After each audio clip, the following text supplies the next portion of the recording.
नमस्कार दोस्तों, स्वागत है आप सभी का मेरे चैनल ऑथेंटिक इन्फॉर्मर में। यहाँ केंद्र सरकार के कर्मचारियों के लिए भारत सरकार द्वारा समय समय पर जारी किए जाने वाले नियमों की प्रामाणिक जानकारी उपलब्ध रहती है। आप चाहें तो इस नियम की प्रति को वीडियो के डिस्क्रिप्शन में दिए गए लिंक से डाउनलोड भी कर सकते हैं। तो आइए जानते हैं इस नियम के बारे में। तकनीकी त्याग पत्र एवं लियन संबंधी नियम। संपूर्ण जानकारी कार्मिक लोक शिकायत तथा पेंशन मंत्रालय, भारत सरकार के कार्मिक और प्रशिक्षण विभाग के कार्यालय ज्ञापन दिनांक 17 अगस्त 2016 के अनुसार तकनीकी त्याग पत्र संबंधी दिशा निर्देश या अनुदेश समय समय पर जारी किए गए हैं। अब इन अनुदेशों को आगे और समेकित करने का प्रस्ताव है, क्योंकि इन मुद्दों पर विभाग में प्रायः संदर्भ प्राप्त हो रहे हैं। आइए जानते हैं तकनीकी त्याग पत्र के बारे में। वित्त मंत्रालय के दिनांक 17 जून 1965 के कार्यालय ज्ञापन के अनुसार त्याग पत्र को तकनीकी औपचारिकता माना जाता है जब किसी सरकारी सेवक ने उसी अथवा किसी अन्य विभाग में किसी पद के लिए उचित माध्यम से आवेदन किया हो और चयन होने पर प्रशासनिक कारणों से पिछले पद से त्याग पत्र देना अपेक्षित हो, तो इस प्रकार के त्याग पत्र को तकनीकी त्याग पत्र माना जाएगा। यदि इन शर्तों को पूरा किया गया हो, भले ही सरकारी सेवक ने अपना त्याग पत्र प्रस्तुत करते समय तकनीकी शब्द का उल्लेख न किया हो। पिछली सेवा के हितलाभ यदि नियमों के अंतर्गत अन्यथा दे हों, तो ऐसे मामलों में प्रदान किए जाएंगे। जिन मामलों में सक्षम प्राधिकारी ने सरकारी सेवक को उचित माध्यम से आवेदन को अग्रेषित करने की अनुमति न दी हो, उन मामलों सहित अन्य मामलों में त्याग पत्र को तकनीकी त्याग पत्र नहीं माना जाएगा और पिछली सेवा के हितलाभ दे नहीं होंगे। साथ ही यदि कोई पददर्थ आधार पर धारण किया गया हो, तो उस स्थिति में त्याग पत्र के लाभ को तकनीकी त्याग पत्र का लाभ मानने का प्रश्न ही नहीं उठेगा। यह लाभ उन सरकारी सेवकों को भी दे होगा जिन्होंने सरकारी सेवा में कार्यभार ग्रहण करने से पूर्व आवेदन किया था और इस कारण आवेदन को उचित माध्यम से नहीं भेजा जा सकता था। पिछली सेवा के ऐसे मामलों में हितलाभों को प्राप्त करने की अनुमति होगी जो आगे बताई गई शर्तों को पूरा करने के अधीन होगी। सरकारी सेवक ऐसे आवेदन संबंधी ब्यौरे अपने कार्यभार ग्रहण करते ही तत्काल सूचित करें। सरकारी सेवक त्याग पत्र देते समय विशेष रूप से अनुरोध करें, जिसमें इस बात का उल्लेख करे कि वह सरकार के अंतर्गत अन्य नियुक्ति को प्राप्त करने के लिए त्याग पत्र दे रहा है, जिसके लिए उसने सरकारी सेवा में कार्यभार ग्रहण करने से पूर्व आवेदन किया था। त्याग पत्र स्वीकार करने वाले प्राधिकारी स्वयं को संतुष्ट करें कि यदि कर्मचारी उल्लिखित पद के लिए आवेदन करने की तारीख को सेवा में होता, तो उसके आवेदन को उचित माध्यम से अग्रेषित यानी फॉरवर्ड किया गया होता। अवकाश लाभ को आगे बढ़ाने संबंधी नियम। केंद्रीय सिविल सेवा अवकाश नियमावली 1972 के नियम 9(2) के अनुसार तकनीकी त्याग पत्र के कारण सरकारी सेवक के खाते में शेष छुट्टियां समाप्त नहीं होंगी। शेष बालचर्या अवकाश अथवा शिशु देखभाल अवकाश और इसी प्रकार की नियत एवं मान्य अन्य सभी छुट्टियां आगे बढ़ाई जाएगी। केंद्रीय सिविल सेवा अवकाश नियमावली 1972 के नियम 39 ख के अनुसार पेशी स्वायत्तशासी निकायों, राज्य सरकार इत्यादि में स्थायी रूप से समावेश यानी परमानेंट अब्सॉर्प्शन होने की स्थिति में सरकारी सेवक को उसके खाते में अर्जित अवकाश एवं अर्धवेतन अवकाश जो 300 दिवसों की समग्र सीमा के अधीन है, इसके संबंध में छुट्टी वेतन के समकक्ष नकद धनराशि प्रदान की जाएगी। LTC को आगे बढ़ाने संबंधी नियम। तकनीकी त्याग पत्र देने के पश्चात अन्य पद पर कार्यभार ग्रहण करने वाले केंद्र सरकार के सरकारी सेवक के मामले में LTC की हकदारी को आगे बढ़ाया जाएगा। ऐसा सरकारी सेवक जो अपनी नियुक्ति के 8 वर्षों के भीतर त्याग पत्र दे देता है और तकनीकी त्याग पत्र के पश्चात सरकार में अन्य पद पर कार्यभार ग्रहण करता है, तो ऐसे मामले में सरकारी सेवक को सरकार के अंतर्गत अपनी प्रारंभिक नियुक्ति की तारीख से 8 वर्ष की अवधि के लिए नई भर्ती से आया हुआ माना जाएगा। इस प्रकार यदि कोई सरकारी सेवक 4 वर्षों के लिए सरकार में कार्य करने के पश्चात अन्य विभाग में कार्यभार ग्रहण करता है, तो उसे नए विभाग में 4 वर्षों के लिए नई भर्ती से आया हुआ माना जाएगा। वेतन संरक्षण और वार्षिक वेतन वृद्धि प्रदान करने के लिए न्यूनतम अवधि की गणना करने हेतु पिछली सेवा की पात्रता संबंधी नियम तकनीकी त्याग पत्र स्वीकार कर लिए जाने पर सरकार में अन्य पद पर किसी सरकारी सेवक की नियुक्ति की जाने पर वेतन का संरक्षण FR 22 ख के परंतु के साथ पठित वित्त मंत्रालय के दिनांक 17 जून 1965 के कार्यालय ज्ञापन के अनुसार किया जाता है। इस प्रकार यदि नए पद में नियत किया गया वेतन उसके मूल रूप से धारित पद में उसके वेतन से कम होता है तो वे FR 924 में परिभाषित मूल रूप से धारित पद में वेतन का प्रकल्पित वेतन आहरित करेगा। ऐसे सरकारी सेवक द्वारा की गई पिछली सेवा को केंद्रीय सिविल सेवा संशोधित वेतन नियमावली 2016 के नियम 10 के साथ पठित FR 26 के प्रावधानों के अंतर्गत सरकार में नए पद सेवा संवर्ग में वार्षिक वेतन वृद्धि प्रदान करने के लिए न्यूनतम अवधि की गणना करने के लिए ध्यान में रखा जाता है। यदि सरकारी सेवक अपने पूर्व के पदों में पुनः कार्यभार ग्रहण करता है तो वह उस पद से अपनी अनुपस्थिति की अवधि के लिए वेतन वृद्धियों का हकदार होगा। सामान्य भविष्य निधि यानी GPF अंतरण संबंधी नियम तकनीकी त्यागपत्र पर GPF का अंतरण सामान्य भविष्य निधि केंद्रीय सेवा नियमावली 1960 के नियम 35 द्वारा अभिशासित होगा। वरिष्ठ संबंधी नियम तकनीकी त्याग पत्र देने पर सरकारी सेवक द्वारा धारित पद में वरिष्ठता को मूल आधार पर सुरक्षित बनाए रखा जाएगा। तथापि सरकारी सेवक के अपनी मूल पद में पुनः कार्यभार ग्रहण करने के निर्णय लेने की स्थिति में अपना तकनीकी त्याग पत्र प्रस्तुत करने के पश्चात कार्यभार ग्रहण किए गए अन्य विभाग में व्यतीत की गई अवधि की गणना उच्च पद में पदोन्नति के लिए न्यूनतम अर्हक सेवा के लिए नहीं की जाएगी। पेंशन स्कीम की अनुमन्यता संबंधी नियम ऐसे मामलों में जहां सरकारी सेवक ने मूल रूप से 1 जनवरी 2004 से पूर्व सरकारी सेवा में कार्यभार ग्रहण किया था और वे उसी अथवा अन्य विभागों में पदों के लिए आवेदन करते हैं और चयन होने पर उन्हें तकनीकी त्याग पत्र देने के लिए कहा जाता है तो पेंशन के लिए पिछली सेवाओं की गणना की जाती है। नया पद केंद्रीय सिविल सेवा पेंशन नियमावली 1972 के नियम 26(2) के अनुसार पेंशन योग्य स्थापना में हो उन्हें इस प्रकार केंद्रीय सिविल सेवा पेंशन नियमावली 1972 के अंतर्गत शामिल बनाए रखा जाएगा। यदि वे नए पद में कार्यभार 1 जनवरी 2004 के पश्चात भी ग्रहण करते हैं। नई पेंशन स्कीम संबंधी नियम राष्ट्रीय पेंशन प्रणाली यानी NPS के दायरे में आने वाले सरकारी सेवक द्वारा तकनीकी त्याग पत्र दिए जाने पर शेष बैलेंस उनके व्यक्तिगत सेवानिवृत्ति खातों में जमा शेष बैलेंस कर्मचारी के परमानेंट रिटायरमेंट अकाउंट नंबर सहित नए कार्यालय को अग्रेषित यानी फॉरवर्ड कर दिया जाएगा।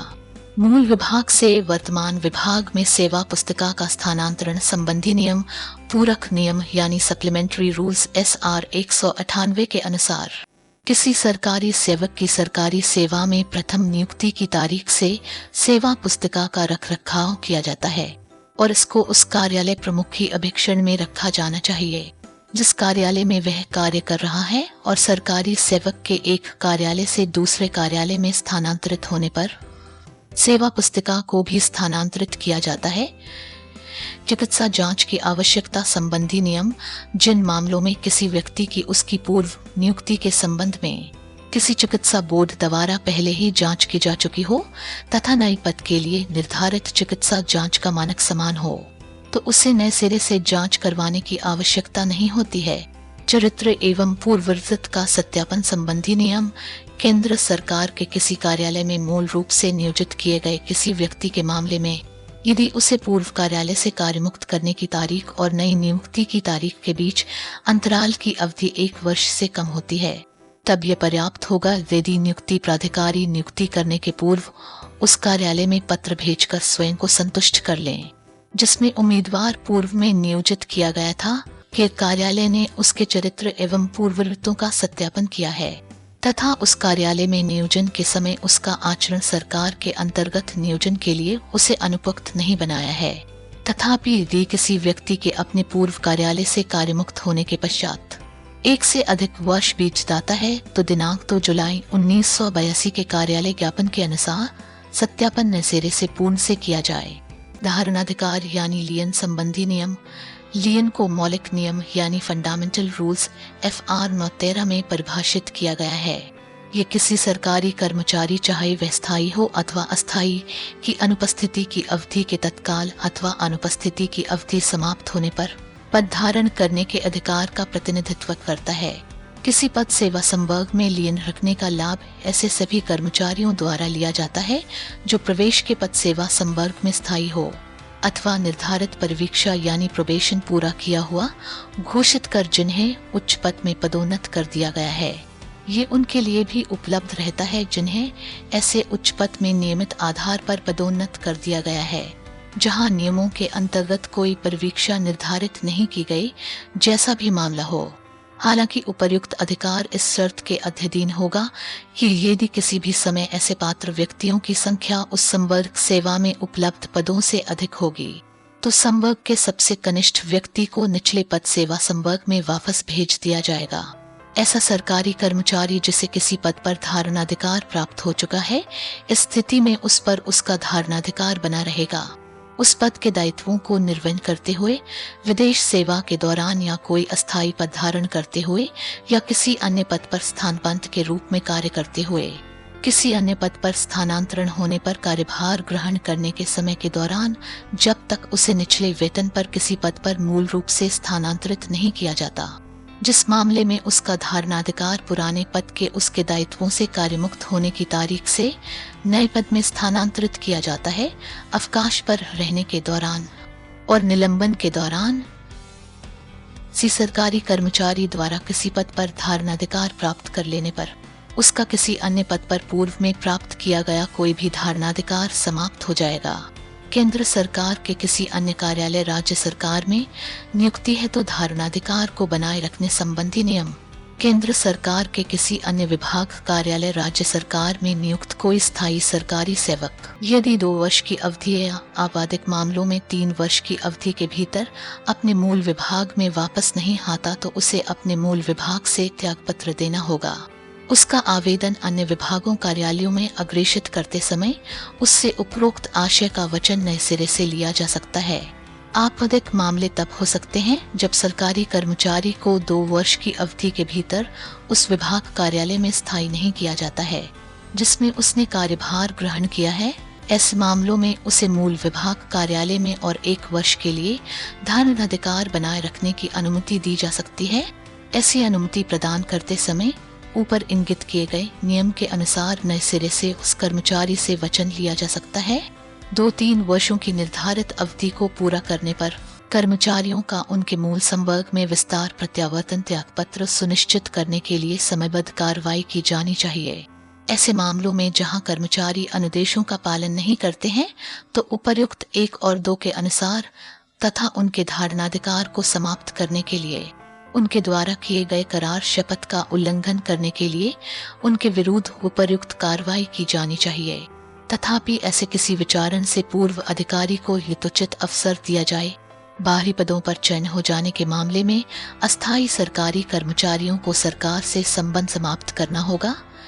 ऐसे मामलों में कोई धारणाधिकार नहीं रखा जाएगा। लियन यानी धारणाधिकरण की समाप्ति संबंधी नियम किसी सरकारी कर्मचारी के पद के लियन को किसी भी हालात में समाप्त नहीं किया जाएगा, भले ही उसने इसके लिए सहमति दे दी हो। यदि इसके परिणाम स्वरूप स्थायी पद पर सरकारी कर्मचारी का लियन बना नहीं रह पाता,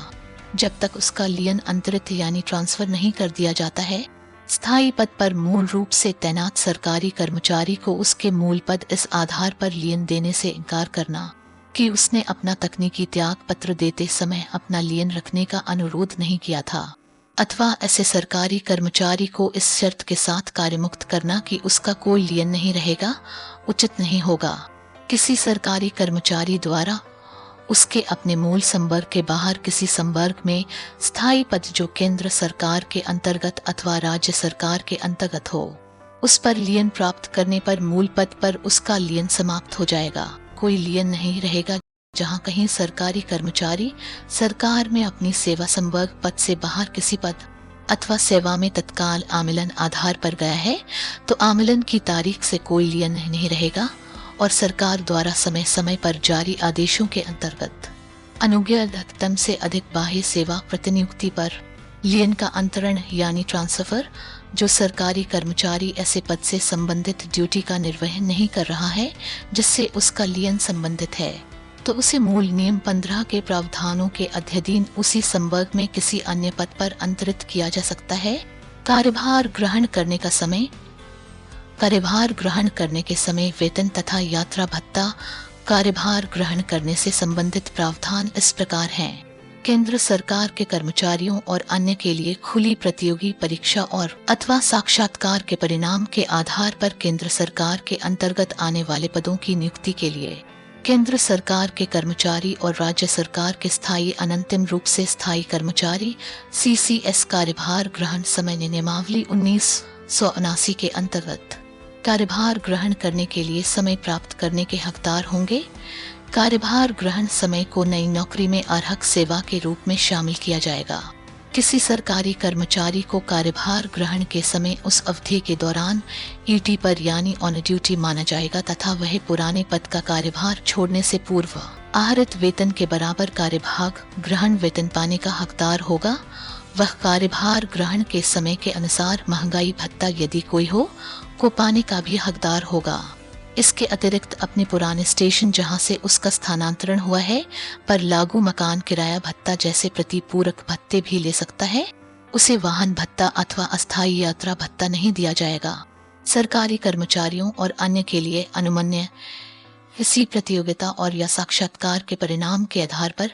केंद्र सरकार के अधीन पदों पर नियुक्ति के लिए केंद्र सरकार कर्मचारी के और स्थायी अनंतिम रूप से स्थायी राज्य सरकार के कर्मचारी स्थानांतरण यात्रा भत्ता यानी TTA के पात्र होंगे। तथापि 3 वर्ष से कम की नियमित निरंतर सेवा वाले केंद्र सरकार के स्थायी कर्मचारी TTA है तो पात्र नहीं होंगे, क्योंकि वे कार्यभार ग्रहण करने के समय संबंधी नियमों के अधीन कार्यभार ग्रहण करने के समय के वेतन के पात्र नहीं होते हैं। सभी मंत्रालयों विभागों के अनुरोध है कि वे इन अनुदेशों दिशा निर्देशों को सभी संबंधितों के संज्ञान में लाएं। संपूर्ण जानकारी के लिए आप डिस्क्रिप्शन में दिए गए लिंक से इस नियम की प्रति प्राप्त कर सकते हैं।